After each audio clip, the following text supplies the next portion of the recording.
reason my real estate is successful is they know if I put the name Trump on it, it's going to be the best. Aujourd'hui, nous allons parler d'un personnage qui a le don d'agacer, mais qui a surtout le talent de faire parler. Déjouant tous les pronostics et contre toute attente, le businessman américain Donald Trump devient président des États-Unis en 2016. Avec un incroyable bagou, Trump est un fin stratège de la communication. Je dirais même plus, un fin stratège de la communication de marque. Il piétine les conventions, il polarise son discours, il est partout, il imprime son message dans les esprits comme les plus grandes marques. Il a des fidèles, des ultra-fans qui doivent toutes ses paroles. Trump a su manœuvrer habilement pour concocter une formule secrète pour réussir non seulement dans les affaires, mais également en politique, ce qui est assez rare pour le souligner. Les secrets de la marque non conventionnelle Trump, c'est parti. Vous êtes sur la chaîne du disrupteur, attachez vos ceintures.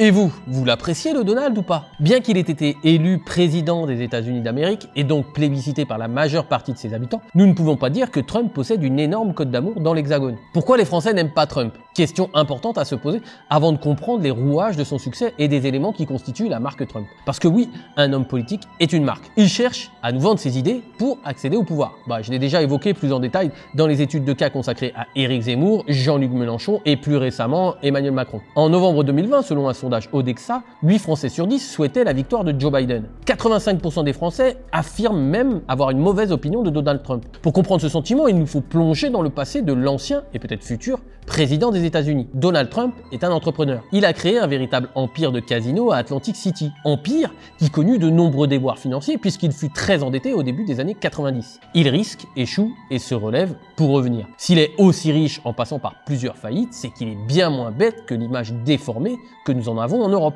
N'oublions pas qu'en France, nous aimons nous moquer des États-Unis pour leurs présidents dits stupides. Bush Junior, Trump, tout en les idolâtrant quand ils élisent Obama président. Aucun président d'ailleurs américain n'a été aussi longtemps en guerre que lui. Alors que nous avons bien élu François Hollande.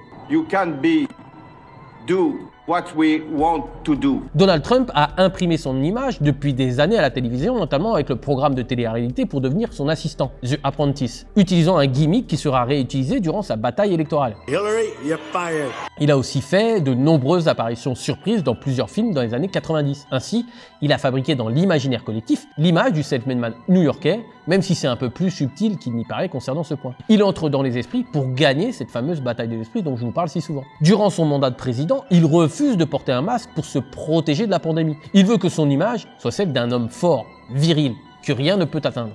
If I can get better, anybody can get better, and I got better fast. Les États-Unis sont le leader du monde et son représentant se doit de paraître fort, voire quasiment indestructible. Une sorte de Superman, super-héros américain de la politique. Sa plus grande force est certainement cette capacité à voir tout de suite la faiblesse des autres. Il écarte les autres pour apparaître sur les photos. Lors de rencontres avec ses homologues d'autres nations, il n'hésite pas à leur écraser la main pour faire voir que c'est lui le patron. C'est typique du mâle alpha qui cherche à faire voir sa force, un peu à l'instar d'un McGregor qui parade avec une démarche particulière. Pectoraux en avant pour bien faire voir qu'il est le roi des animaux. En tant que Français, nous ne sommes pas fans des héros sans faille. C'est peut-être pourquoi d'ailleurs Superman n'a jamais eu la cote chez nous, contrairement à des super-héros comme Batman ou Spider-Man.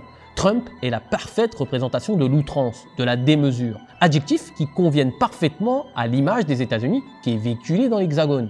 En y ajoutant qu'il est entrepreneur, nous pouvons largement comprendre pourquoi Trump n'est pas apprécié en France. Le rapport à l'argent y est très difficile, alors qu'aux États-Unis, c'est l'inverse. Mal dominant, homme sans faille, outrance et entrepreneur, ça fait un cocktail détonnant que les Français ne sont pas prêts d'apprécier. Mais pourtant, ça n'a pas empêché Trump de bâtir une marque entièrement basée sur son nom grâce au PIB. Mais c'est quoi le PIB, vous allez me dire? Eh bien, je vais vous dire ça tout de suite.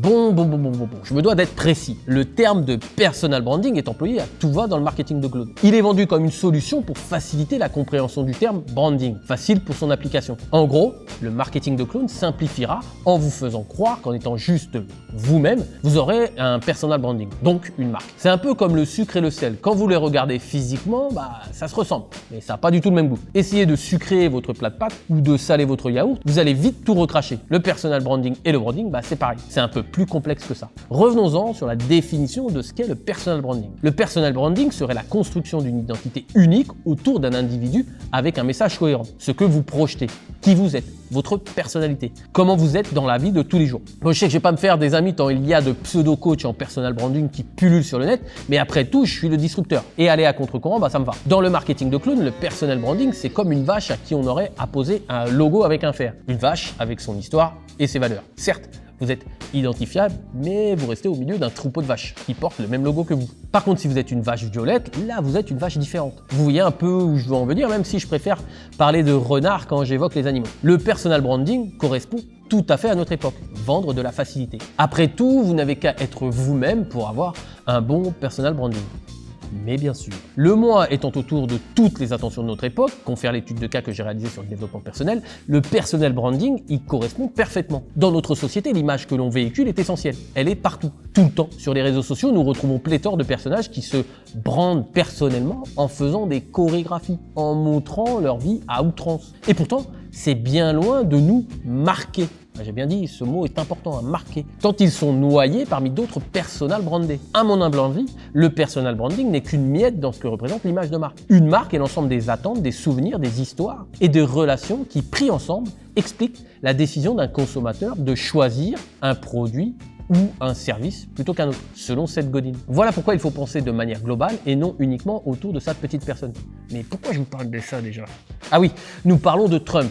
Beaucoup d'éléments pourraient nous laisser penser qu'il a construit un personal branding, mais en fait, c'est plutôt l'inverse. Il a fait de son nom une marque. Ainsi, nous retrouvons des steaks Trump, des gratte-ciels Trump, de la vodka Trump. Partout où il passe, il colle son nom sur des immeubles. Il imprime sa marque. Il plante son drapeau un peu comme les Américains l'ont fait sur la Lune. Vous voyez maintenant la différence avec le personal branding ? La marque a un effet bien plus conséquent. Elle évolue dans plusieurs sphères de manière à conquérir les esprits. Peut-être même dans plusieurs années, nous nous rendrons à la Trump Tower sans savoir que c'était Donald Trump. C'est ça l'effet d'une grande marque. Traverser le temps. Je vous en rappelle les différentes étapes pour ceux qui étaient absents lors des précédentes études de cas. Attention, la prochaine fois, c'est mots sur le carnet et convocation des parents. Première étape, se différencier. Bah oui, parce que communiquer, c'est très bien, mais être différent permet de sortir du lot. Seconde étape, qui découle logiquement de la première, être identifié. Là, vous avez gagné des points puisque nous savons qui vous êtes. Troisième étape, être sélectionné. Si vos valeurs, votre mission, votre style plaisent au prospect, alors il se transformera en client. Il vous aura choisi, sélectionné, en achetant votre produit. Ce qui nous amène à l'étape suivante, la quatrième, être rémunéré par rapport à son achat. Étape suivante, la cinquième, unifier votre communauté sous le drapeau de votre marque. Engagez vos clients pour que votre activité devienne pérenne. C'est la sixième étape. Et enfin, la dernière, traverser le temps. Si toutes les étapes précédentes sont solides,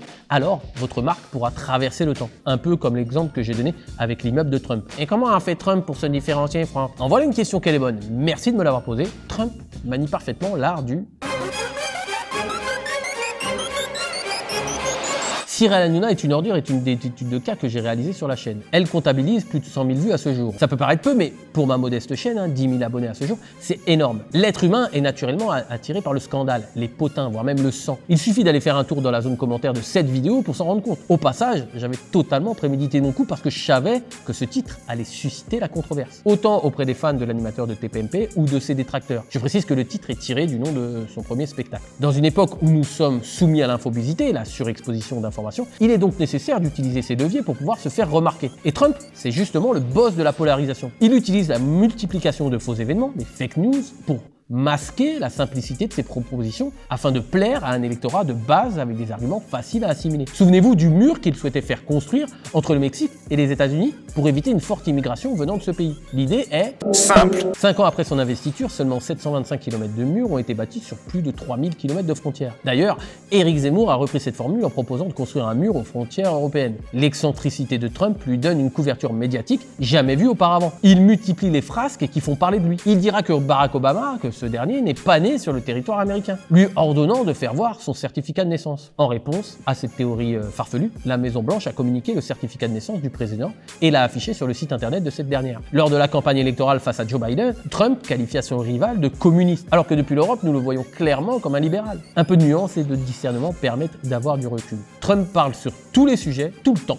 Il inonde les médias de multiples théories, vraies ou fausses, ça n'a pas d'importance. Il souhaite que l'on parle de lui. Parce que plus nous parlons de la marque Trump, plus elle pénètre dans nos esprits. C'est la théorie du sachet de thé qui infuse lentement mais sûrement. Personne n'a le temps de réagir à ses propos. Parce qu'après tout, la quantité d'énergie pour réfuter des idioties est supérieure d'un ordre de grandeur à celle nécessaire pour les produire. Pour faire simple, il vous faudra plus de temps pour contre-argumenter une idée stupide et bancale que de temps pour en créer une. C'est la fameuse loi de Brandolini ou principe d'asymétrie des baratins. Essayez d'argumenter avec un platiste la théorie qui affirme que la Terre est en réalité plate et vous verrez que celui-ci saute de théorie en théorie, d'argument bizarre en argument bizarre, sans même que vous ayez le temps d'expliquer vos raisonnements. Il est plus facile de voir la surface que d'essayer de comprendre la complexité du monde. Hashtag marketing de clown. Avec du recul, cette stratégie de communication peut paraître contre-productive, mais n'oublions pas que personne ne croyait en Trump. Personne ne l'a vu venir et comme personne ne le voyait gagner, personne n'a vraiment essayé de le contrer. C'est l'avantage que possède un challenger. Il a moins à perdre et peut prendre beaucoup plus de risques. Si vous êtes le leader de votre marché et que vous voyez cette vidéo, jetez toujours un œil sur les challengers qui sont bien plus aptes à disrupter votre marché puisqu'ils sont plus agiles. Ils peuvent tenter bien plus de choses. Si vous êtes un outsider et que vous visionnez cette étude de cas, vous avez une carte fondamentale à jouer, le risque. Parce qu'au fond, vous avez bien moins à perdre qu'un leader installé.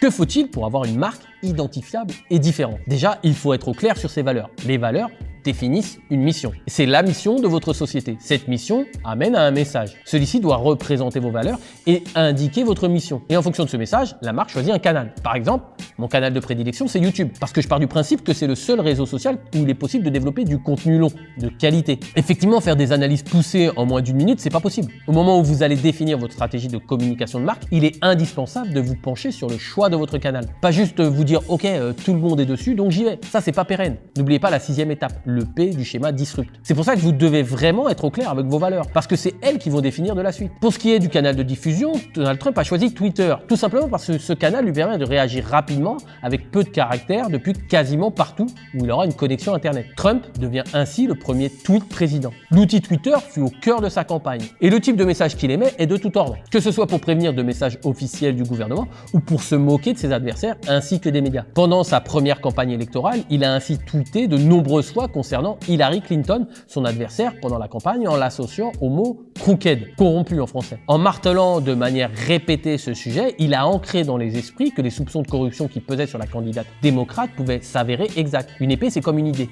Elle doit être martelée pour être forgée. C'est toujours la bataille de l'esprit. Le candidat Trump dit tout ce qui lui passe par la tête, et bien souvent juste pour soutenir ses positions. Sur ce canal, il parle de manière simple, directe, le tout en sublimant son action et sa personne. Tout ça renforce l'image de l'homme viril et fort qu'il cherche à avoir. Tout y passe. Les agressions sexuelles au sein de l'armée américaine, son QI qui serait au-dessus de la moyenne, la pandémie qui serait fomentée par les Chinois, ou encore Arnold Schwarzenegger qui ne l'avait pas soutenu pendant la campagne. Il tombera sous le joug de Trump qui le juge moins bon acteur que lui dans la reprise de son rôle au sein de la télé-réalité The Apprentice. Trump avait présenté l'émission de la saison 1 à la saison 7 et Schwarzenegger la saison 8. Les nombreux tweets de Trump le rendent très visible. Cette stratégie n'a cessé de porter ses fruits, obligeant ainsi la presse à surveiller constamment un compte dont l'activité a permis à son détenteur de dicter le rythme de l'actualité. Trump arrive donc à manipuler les médias qu'il déteste puisqu'il en devient le chef d'orchestre. Plutôt intelligent comme stratégie puisqu'elle ne sublie pas les médias mais les contrôle. Imaginez-vous que ce soit la même chose avec votre marque, que vous dictiez le tempo du marché en fonction de vos déclarations et des sorties de vos produits. En mai 2020,